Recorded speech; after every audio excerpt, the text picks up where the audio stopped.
လက်ထက်မှာလည်းပဲဆောင်မရှိဘူးငွေတုံးနဲ့ယူပြီးတော့အကျွေးစနစ်နဲ့လည်းတက်လာခဲ့တယ်မင်္ဂလာပါကျွန်တော်ဆက်ဆံသမောဆိုတဲ့ကုမ္ပဏီကိုဘာကြောင့်ရွေးချယ်ပြီးတော့လုပ်ကြရတာလဲ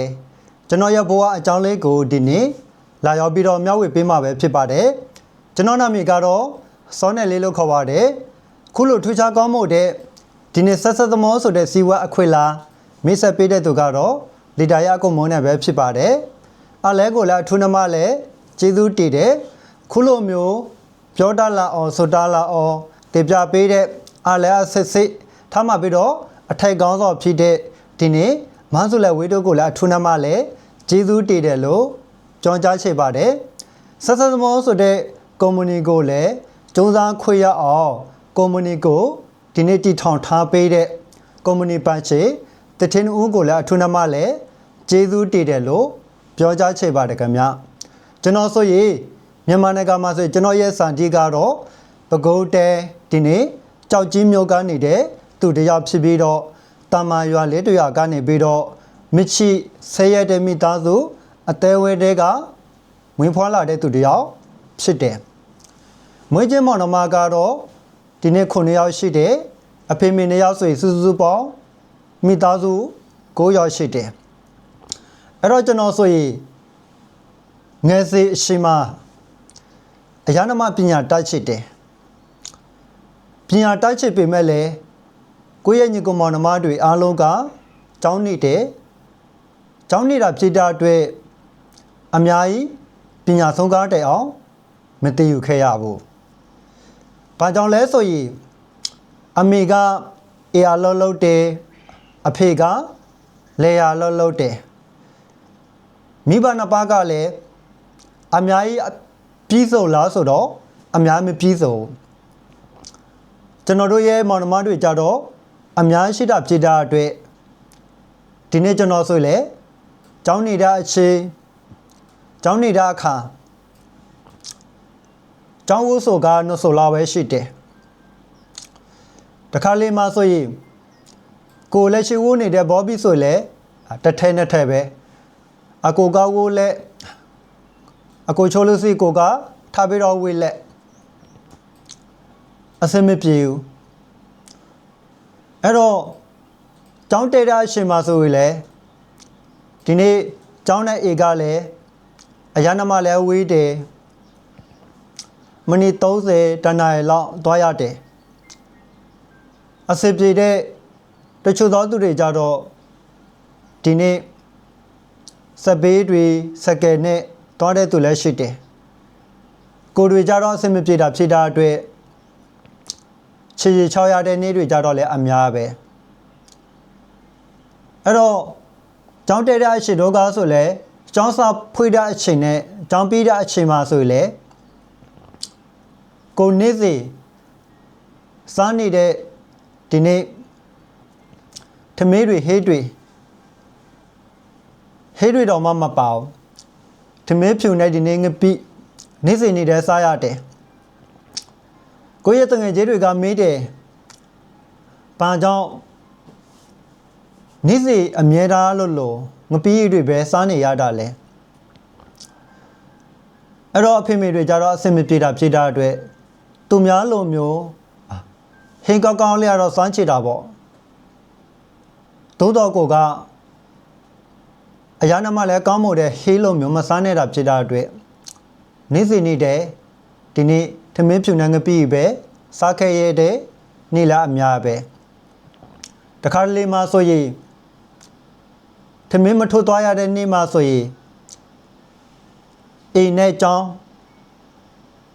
နေ့လေကေဒီနေ့ခြေချောက်ခဲ့ရတဲ့အခါပြေးပြီးတော့ထမင်းပြစားသွားတဲ့အချိန်အများပဲအဲ့လိုမျိုးခက်တဲ့နေ့တွေကြတော့ဒီနေ့ဖြတ်တန်းလာခဲ့တဲ့အမြကျွန်တော်ကိုယ်တည်းကိုကြလဲဒီနေ့ပညာတန်းချစ်ပေမဲ့လည်းပညာဆုံးသားတဲ့အောင်မတည်ယူခဲ့ရတော့ဘာကြောင့်လဲဆိုရင်ကိုယ့်ရဲ့ညီကောင်မောင်နှမတွေကိုဦးစားပေးပြီးတော့သူတို့ကိုလည်းကိုယ့်ထက်ပညာတန်းစေချေလို့ကျွန်တော်9တောက်ဘွားကနေပြီးတော့ဒီနေ့ကျောင်းစတင်ထွက်ခဲ့တယ် ကြောက်ထွက်ခဲ့တဲ့နေ့ကစပြီးတော့ကိုရဲ့မိဘတွေကိုရဲ့ညီကိုမောင်နှမတွေကိုလုံးနေတဲ့အလုပ်ကိုတားနေတဲ့အရာပြလဲပြီးတော့ကူညီပေးဖို့ပြလဲပြီးတော့ပံ့ပိုးပေးဖို့နေစားလာကစားလုံးမှဆိုရင်ကြိုးကြိုးစားစားနဲ့စတင်လုပ်ခဲ့တယ်အဲ့တော့အသက်15နှစ်အသက်20ဝန်းကျင်မှာဆိုရင်ကျွန်တော်ဆိုလေလေယာပဲလှုပ်တယ်တင်းနေကြတယ်နင်းနေကြတယ်တခါလေးမှဆိုရင်ကျွန်တော်တို့ရွာမှာဆိုရင်ဒီနေ့လေယာလုံးနေတဲ့သူတွေစပားတွေပဲတွေအထွေနှိုးကောင်းတဲ့အချိန်အထွေနှိုးကောင်းတဲ့အခါမှာဆိုရင်တချို့သောနေ့တွေကြတော့လေစပားတွေပဲသေးတွေကြတော့လည်းမရှိပြအောင်စပားတွေပဲသေးပဲတွေဈေးနှုန်းရှိတဲ့နေ့ရက်ကစပားတွေပဲတွေကြတော့လည်းအထွေနှိုးမကောင်းပြအောင်အဲ့လိုမျိုးနေ့ရက်တွေကြတော့လေဒီနေ့ဖြတ်တန်းလာခဲ့တဲ့အမြအရှေ့အများကြီးကိုဆုံးသွားခဲ့တယ်အရှေ့အများကြီးကိုဆုံးသွားခဲ့ပေမဲ့လည်းဒီနေ့ကျွန်တော်ကကောင်းမွန်တဲ့ဘဝလိုချင်တယ်။ဘာကြောင့်လဲဆိုရင်ကျွန်တော်ကလူငယ်တစ်ယောက်ဖြစ်တယ်။အဲ့တော့လူငယ်တစ်ယောက်ဖြစ်လာတော့ကိုယ့်ရဲ့ဘဝလည်းဒီနေ့တာဝန်ယူရှိတယ်။ကိုယ့်ရဲ့ညီကိုမောင်နှမလိုအပ်တဲ့အရာတွေကိုယ့်ရဲ့အဖေမေတွေဖြစ်ချင်တဲ့အရာတွေပြန်လည်ပြီးတော့ပံ့ပိုးပေးရှိတယ်။မိသားစုတဲ့ကဆိုရင်တာဝန်ယူနေတဲ့သားသမီးကောင်းတစ်ယောက်ကျွန်တော်ကအရာနမဖြစ်ရှိတယ်မြန်မာပြည်မှာဆိုရင်ဒီနေ့အစင်မပြေမှုများစွာရှိတာဖြစ်တာအတွက်အလောအကဲလည်းမရှိဘူးအခွေလားဆိုတာကလည်းမရှိဘူးအရာနမလည်းချမ်းတဲ့အလုပ်ကကျွန်တော်ရဲ့ပတ်ဝန်းကျင်ကျွန်တော်ရဲ့မိသားစုအတိုင်းဝဲတဲ့ကဒီနေ့နဲ့ကကြားမဆိုရောက်ချလာတဲ့သူတွေတက်လာတဲ့သူတွေတချို့သောသူတွေကြတော့သူတို့ရအဖေမေတွေတလားမှဆိုအများကြီးပဲစာပူပေးနေကြတယ်အဲ့လိုမျိုးကြည်နဲ့ကိုကအားကြလာတယ်ဘာကြောင့်လဲဆိုရင်ရွာမှာဆိုရင်တလားမှဆိုဝင်ငွေ3-5သိန်းရပို့ဆိုတာကအရာနမလည်းချမ်းတယ်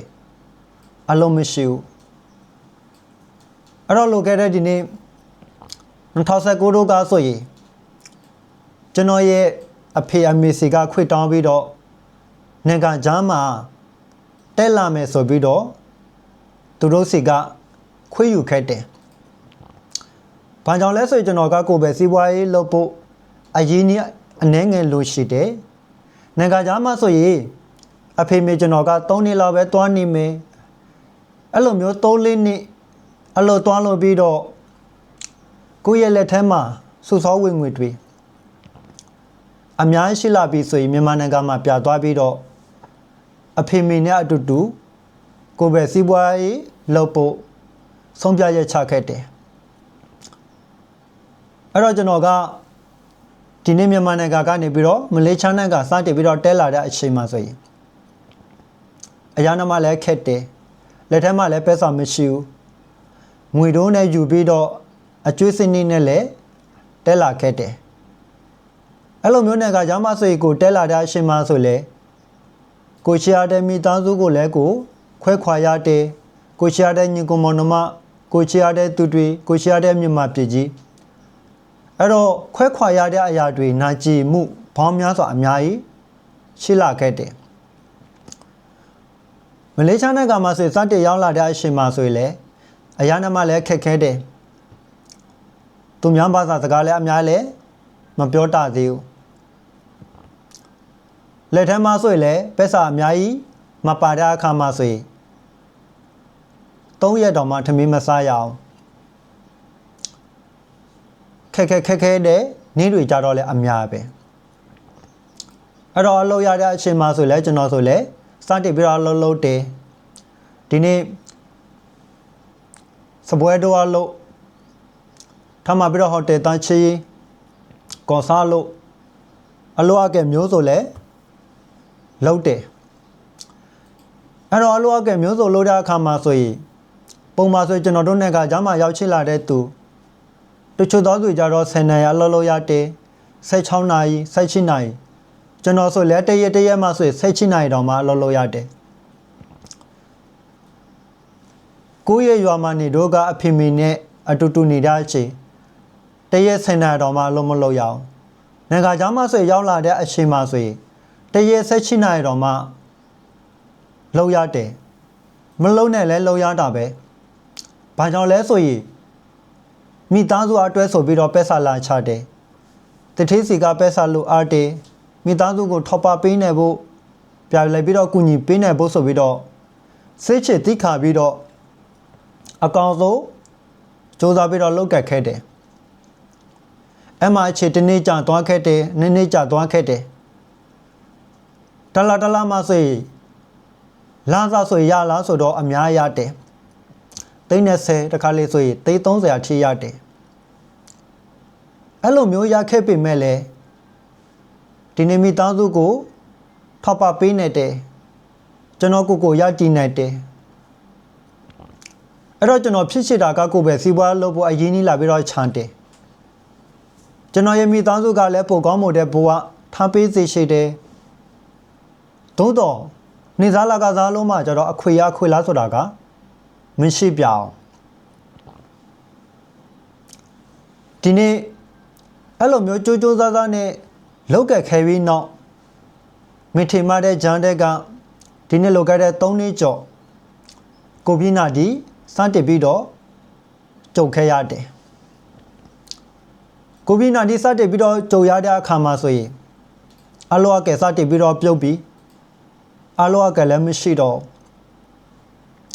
အဲ့လိုမျိုးအလောကမရှိတော့တဲ့အခါကျတော့ပုံမှန်ဆိုရင်အလောအဆင်ပြေတော့က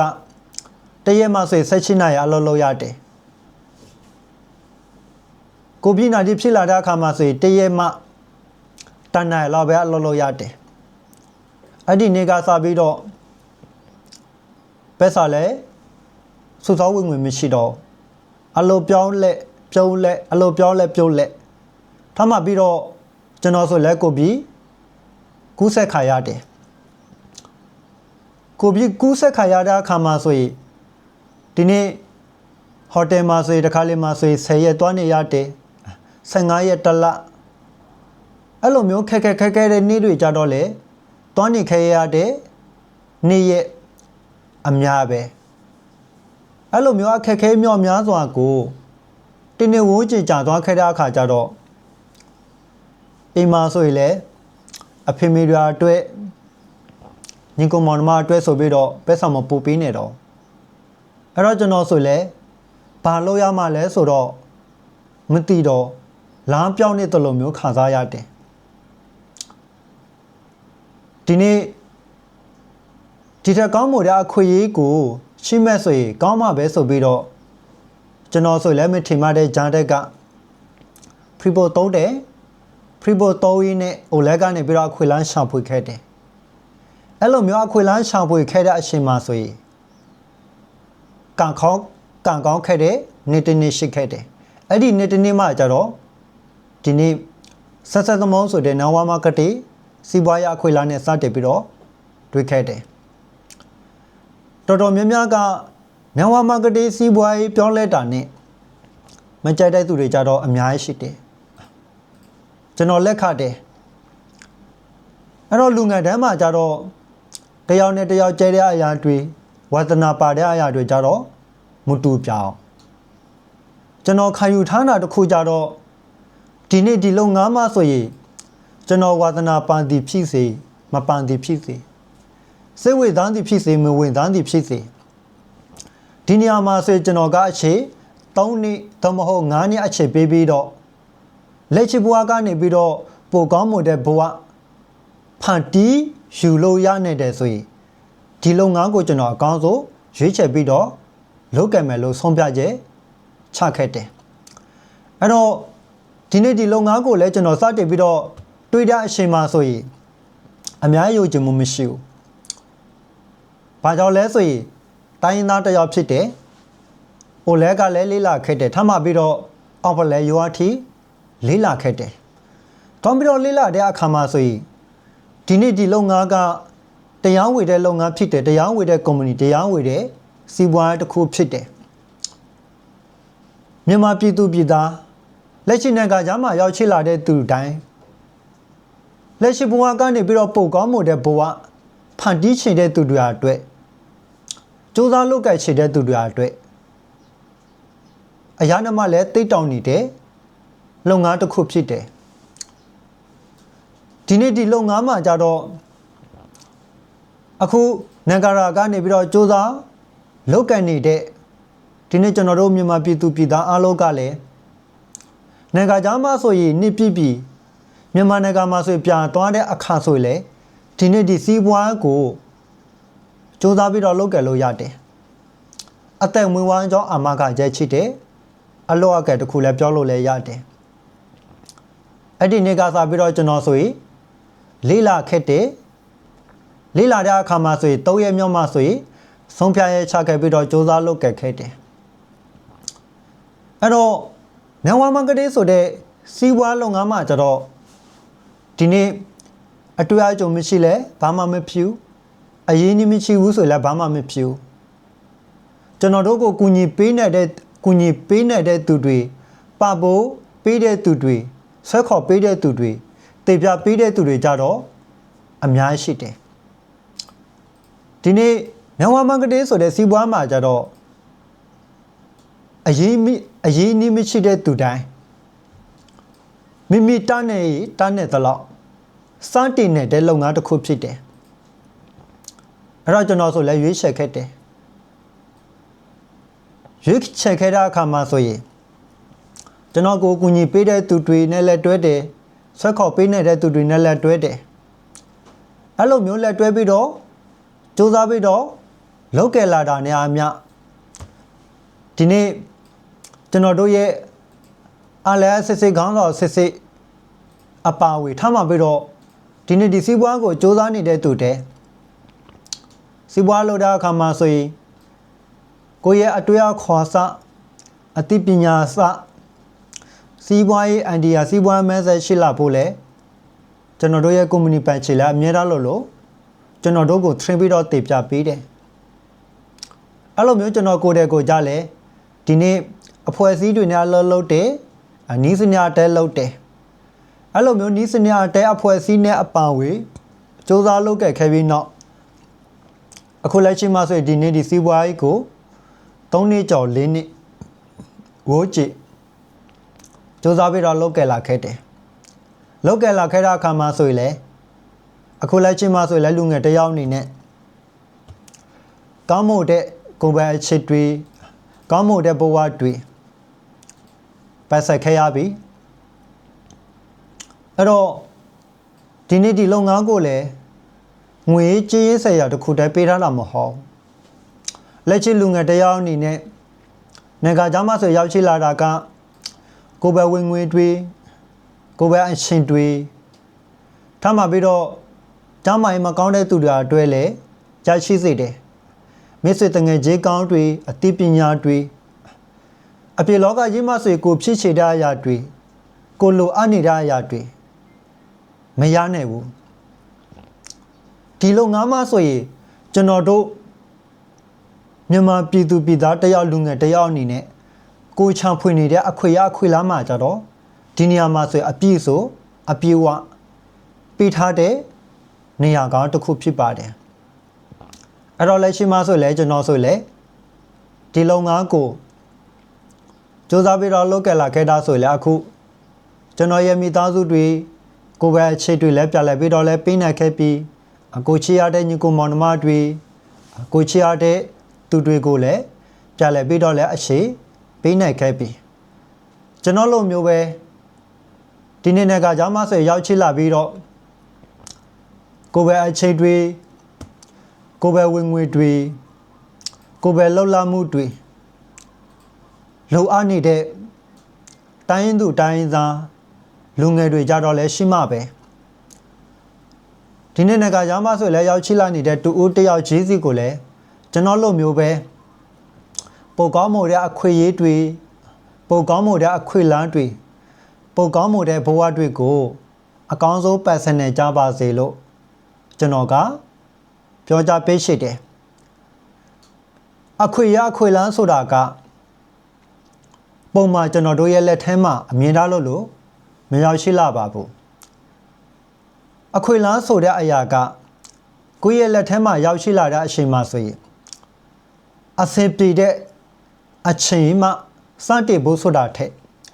အဆင်မပြေတဲ့အချိန်မှဆိုရင်လည်းအကောင်းဆုံးစတင်ပြီးတော့စူးစမ်းပြီးတော့လုပ်ခဲ့သွားမယ်ဆိုရင်ကောင်းမွန်တဲ့ဘဝပါဆိုင်နိုင်မယ်ဆိုတာလည်းကျွန်တော်ယုံကြည်ပါတယ်အဲ့တော့ကျွန်တော်ရဲ့ဗီဒီယိုဖိုင်ကိုကြည့်ရှုနေတဲ့လူငယ်တူတယောက်ကျေးဇူးကိုလည်းအထွန်းထဲမှလည်းကျေးဇူးတင်ပါတယ်